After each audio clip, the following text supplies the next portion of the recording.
বেলাকার জীবন আর বিয়ের পরে বাড়ির বউ হয়ে যাওয়ার জীবন দুটোই কিন্তু সম্পূর্ণ আলাদা। বিয়ের পরে না শরীরের সাথে সাথে নিজের চুলের যত্নটা নিতেও একেবারেই ভুলে গেছি।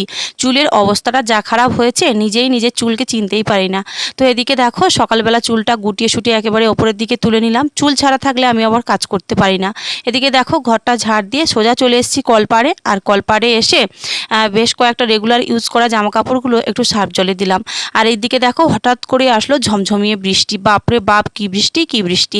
তো যাই হোক, আজ না সারাদিন আমাদের বাড়িতে রান্না করা বন্ধ থাকবে, কারণ আমরা আমাদের পাড়ায় একজনের বাড়িতে নেমন্তন্ন খেতে যাব। আর সেই জন্যই দেখো আমি আর মামাম সোনা দুজনে কিন্তু একেবারে রেডি সেডি হয়ে নিয়েছি। আমাদের মা মেয়েকে কেমন লাগছে অবশ্যই কমেন্ট বক্সে কমেন্ট করে জানিও।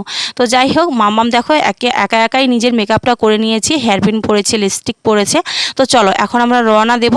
তো যাই হোক, আজ আমরা সাতভক্ষণেই খেতে যাব। আমাদের পাড়ায় মানে 3-4টে বাড়ি পরে ওনাদের বাড়িতে মানে সাতভক্ষণে অনুষ্ঠান রয়েছে।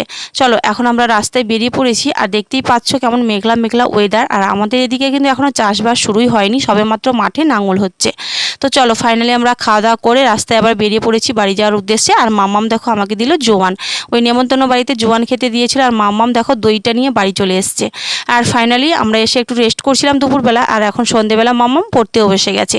আর এই যে সারাদিনের শেষে রাতেরবেলা বসালাম রান্না। তো সেদ্ধ ভাত করেছি আর একটু দুধ ছিল, আর তোমাদের দাদাভাই আবার মাছ নিয়ে এসছে, আর সেই 4 পিস মাছ এখন ভেজে নিচ্ছি আমরা খাবো বলে। তো চলো টাটা, আজকে এখানে